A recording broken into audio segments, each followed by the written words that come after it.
The Boy Who Fell from a Cyclone by TORI. A bedtime story for the digital age.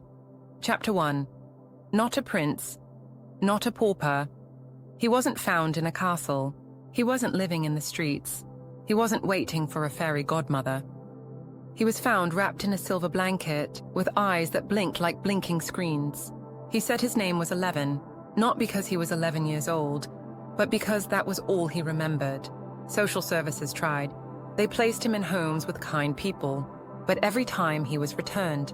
He speaks in riddles, they said. He talks about gadgets like they're ghosts.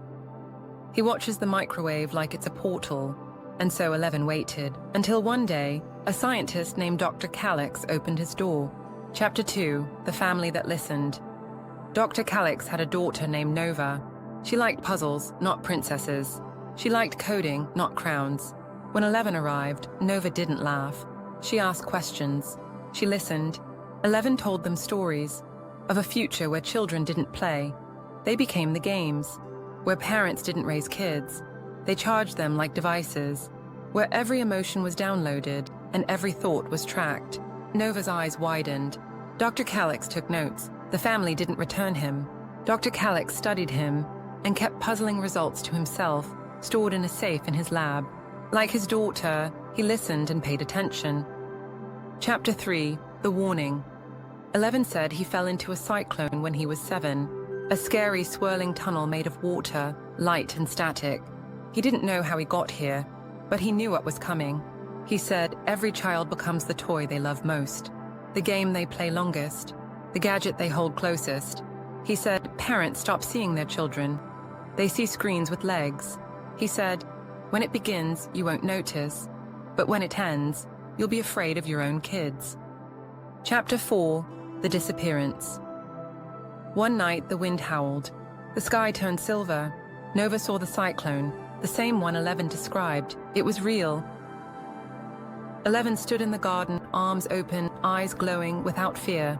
Dr. Calix ran fast out of the lab to him. "Don't go yet, tell me more," he shouted. But 11 smiled. "You already know enough. Save Nova.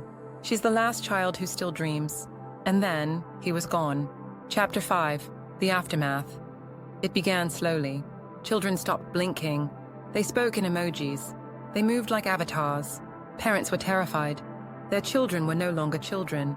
They were gadgets with memories, games with feelings, toys with teeth. Nova stayed safe. She read books. She planted seeds. She remembered 11. Dr. Calix built a lab. He taught other families. He whispered, "Don't let your child become what they hold." Chapter 6, Save the Children. Dr. Calix started a campaign to save the children. He told parents, "This story isn't about glass slippers. It's about glass screens. It's not about midnight magic. It's about midnight warnings. It's not about finding a prince. It's about finding your child before they disappear into the cyclone of distraction. So tonight, put down the tablet, turn off the game, look into your child's eyes, and ask, are you still dreaming? Because once they stop, you may not get them back." No matter how Dr. Calix tried to warn people, no one listened. Every warning of a cyclone to Dr. Calix was a chance 11 might return. For full bedtime storybook, see description box.